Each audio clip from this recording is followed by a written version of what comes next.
কি সুন্দর দারুণ মন্দির। নিধুর কোম্পানি, ধ্রুবতারা, ওই যে ধ্রুবতারা, এটা ধ্রুবতারা। হ্যাঁ ভিডিও দেখা যাচ্ছে, আপনার ভিডিও। ফটো তুলবো? ফটো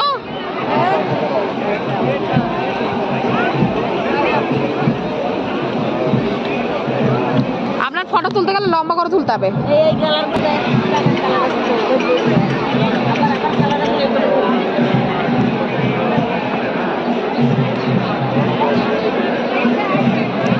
প্রেম মন্দির অনেক বড় মন্দির, এখান থেকে ঘুরে ঘুরে তুলতে হতো সামনের দিয়ে।